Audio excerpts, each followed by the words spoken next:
मंदिर के अंदर से कोई गाली पड़ रही है। गाली नहीं दे रही है, गाली पड़ रही है नहीं, भगवान शिव को पूजा कर रही है। भगवान शिव को पूजा कर रही है। मैं तो सोचा कि गाली दे रही है। दे रही है, दे रहा है, कौन है? मिहिका बाजा जाओ, आखिर वही तो नहीं है। उस सकल की उस सूरज से सारा ही प्रकाश है। आगे बढ़ के मंदिर में देख लो। जाओ, नहीं जाबे बच्चा, अपने राजा भागा नहीं जाते। कहीं भूत मनुष्य देवा होते तो हमरा गुरु जी के जाने की वैसे मंदिर में हमने भोग चढ़ा दे लगता।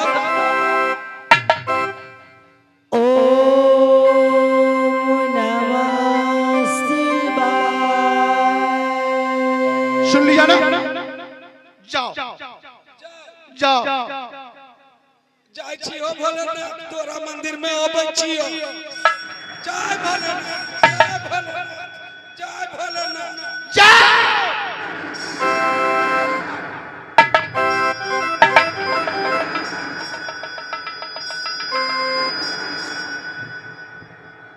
कोई फुफकार नहीं है। बाप रे बाप, बड़ी जोर से फुफियाई है। मेघ बादल गरज रहा है, नहीं सुन रहा है तू?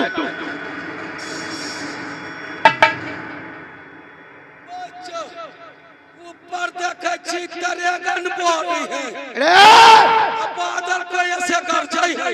पश्चिम दिशा से देख लो।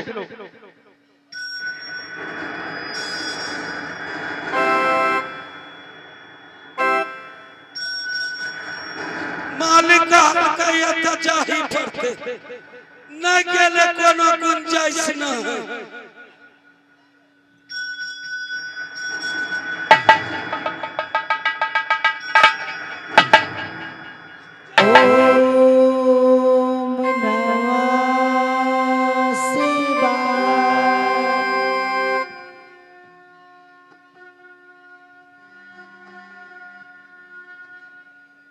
बाप रे बाप, इतना वो टिकली से ये ज्योति आई रहल है त आ पूजा करते करते सूख रहल है।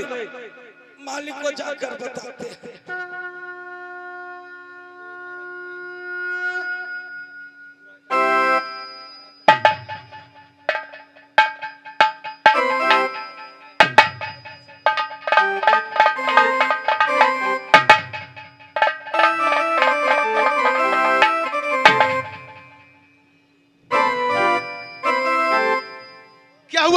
महाराज, फटी चिटी बस्तर में कोई औरत है और पूजा करते करते मंदिर में सो गई है। तुम जगाया नहीं? अब कैसे जगह? आपने बोले थे देखने के लिए कि कोई मिले तो उसको नाम नाम पूछना। अब बोले ही नहीं तो मैंने पूछा ही नहीं। चलो ठीक है।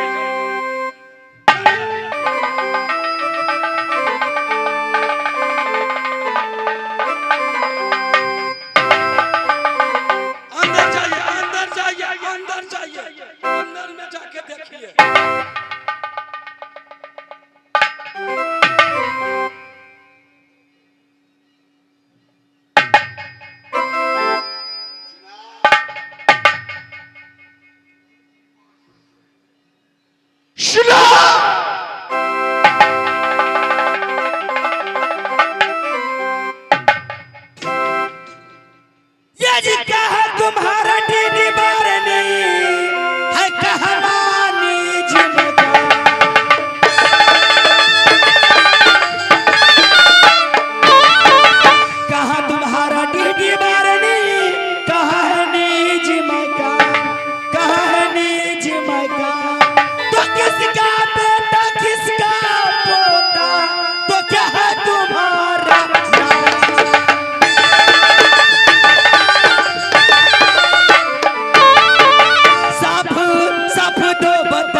जी तारा में आना।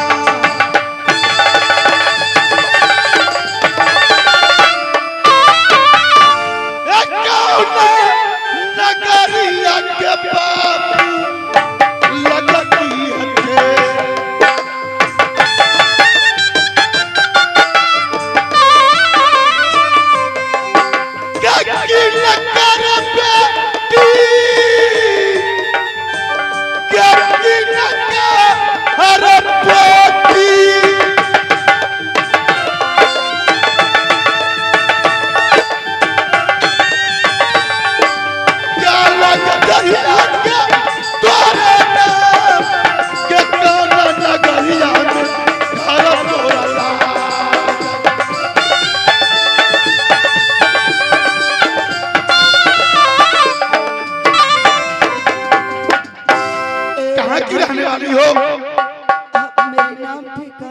चाहते हो ना? हाँ तो कान खोल कर सुन लो। गम की दरिया में डूब, गम की दरिया रो रही रो ये जी हुआ दास्तानी, गम की दरिया में डूब।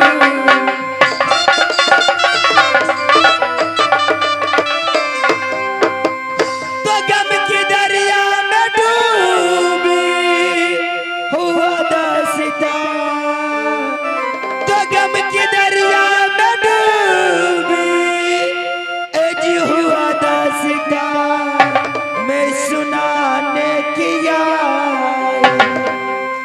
मैं सुनाने किया ये जी आपको मकाने मैं सुना।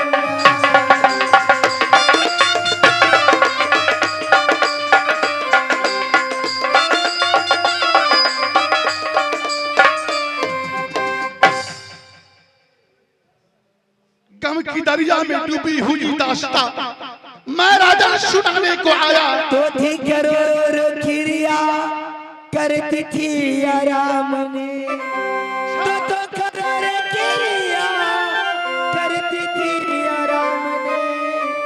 सतवाजी को सत से चढ़ गए लीलाम। क्या कह रही है? सतवाजी को सत से चढ़ गए लीलाम।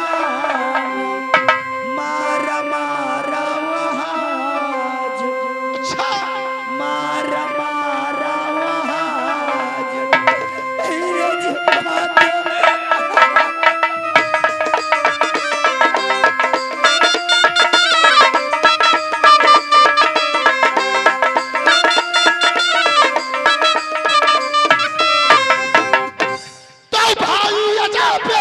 कर दे सिपारिशिया का, तो भाई अजब कर दे सिपारिशिया का। चुप रहो अब न गम की ए जितना हो दास्तां, चुप रहो अब न गम की।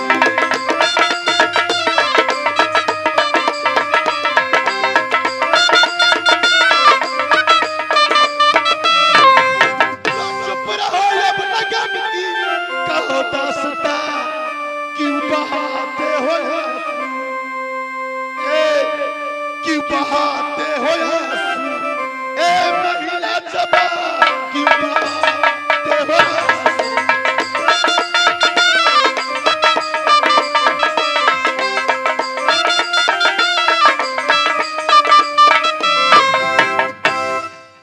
अब कहो कि कहाँ की रहने वाली हो?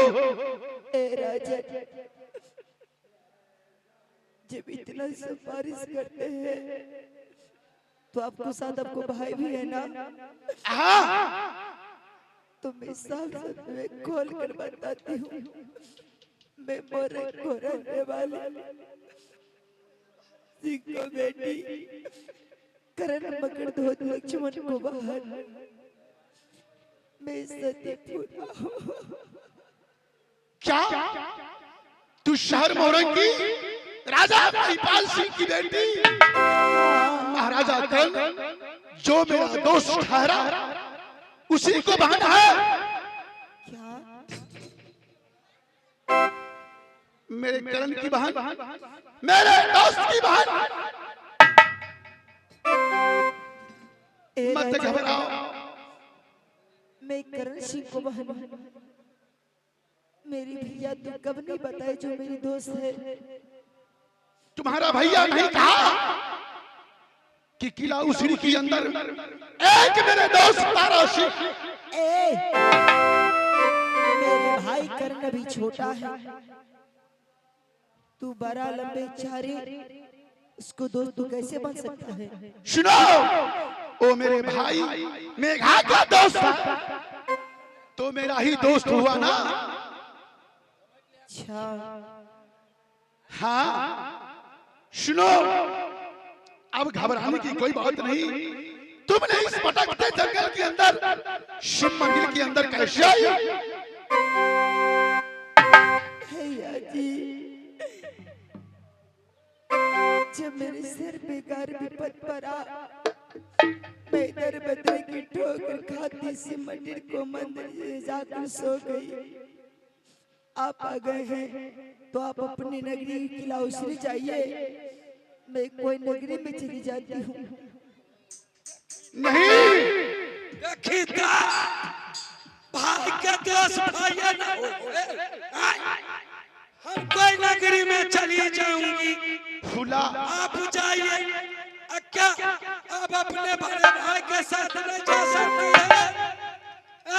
रो रही है, कान रही है, बिलप रही है। फूला तो मेरा कलेजा तरबूज के जैसे फट रहा है। अब घबराने की कोई बात नहीं है।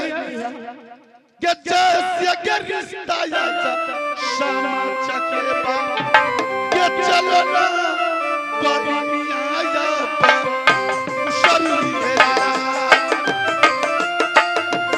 रिश्ता निभा हम लेंगे कोरे दिया।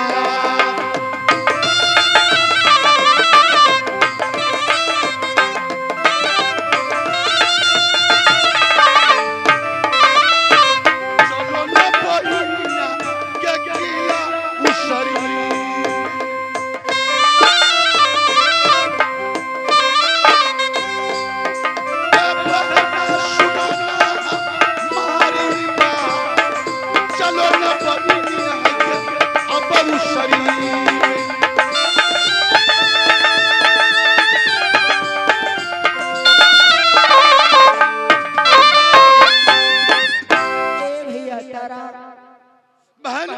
आज तू भाई बहन को नाता जोड़कर किला उसरी ले जाना चाहती है मुझे।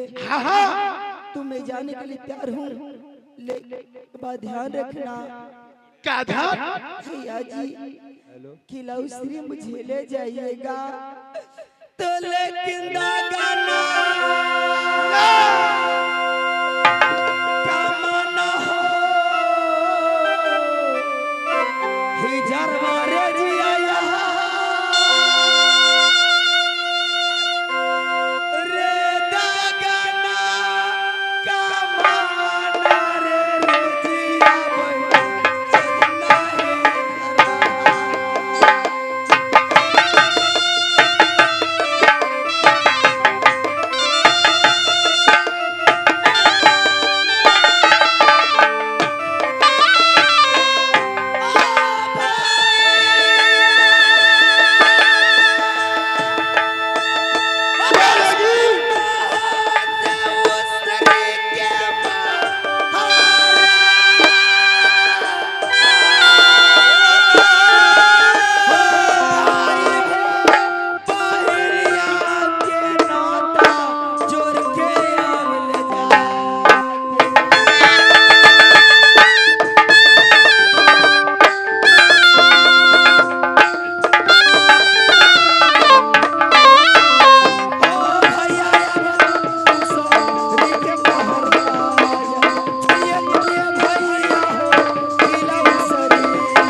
इसे ले जाओ। जी महाराज। आगे ले जाओ। जी ले जाओ। तेल साबुन देवी नहायला। हाँ हाँ सारा बस बतला देना। कपड़ा उपड़ा साफ नया दे देला।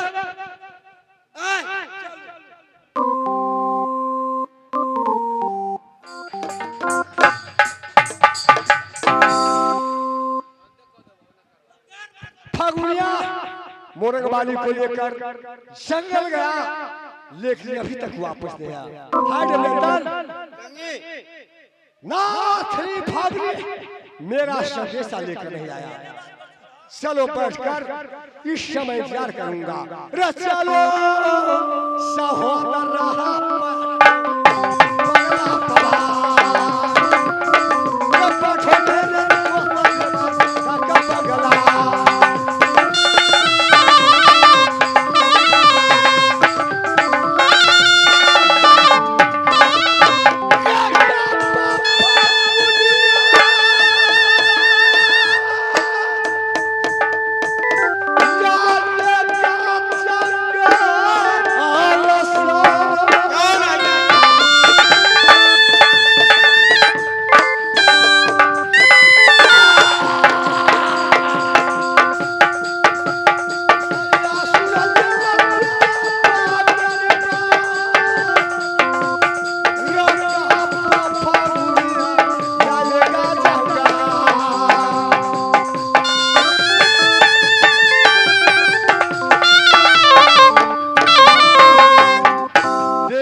बंगला पर बैठकर यार फागुनी का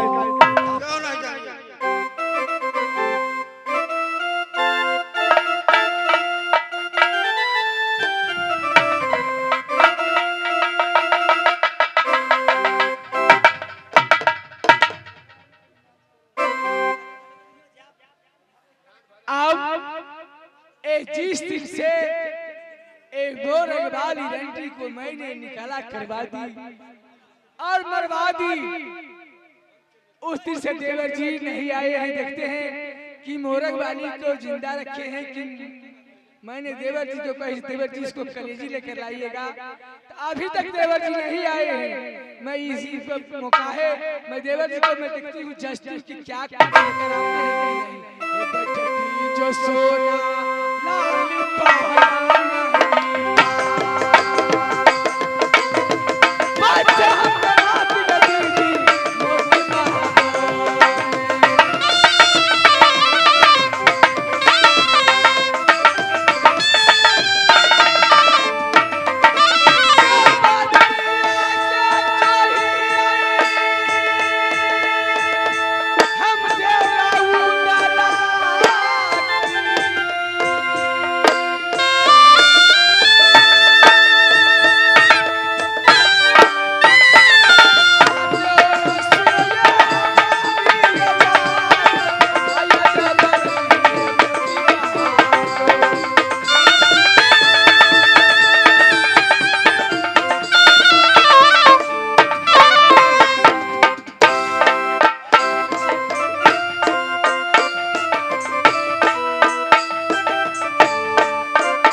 हरामजादी मोरंगवाली की कलेजी दे गया है। यह कलेजी लेकर मैं कहाँ जाऊंगा? कहाँ जाऊंगा? भाभी लैला वाली के पास। चलो भाभी का भवन। रे लेकर संदेशा उतल भाभी महलों में देवा। रे लेकर संदेशा ये भाभी के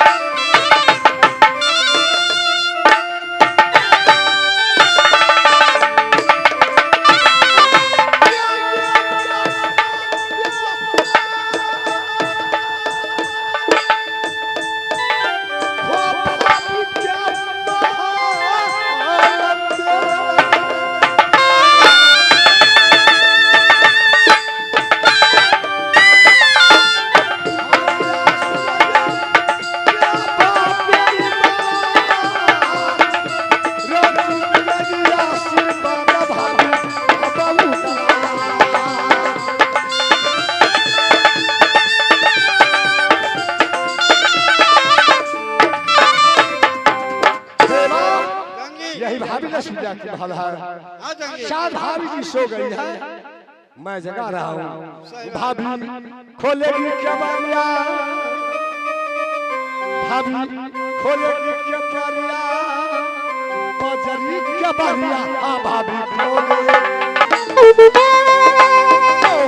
भाभी खोला लग क्या बारिया भाभी खोला लग क्या बारिया बजरी क्या बारिया भाभी खोला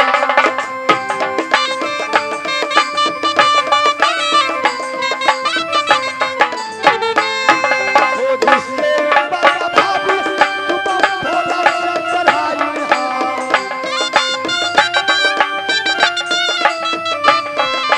जिससे बड़ा भाभी तुम भोला से चढ़ाई है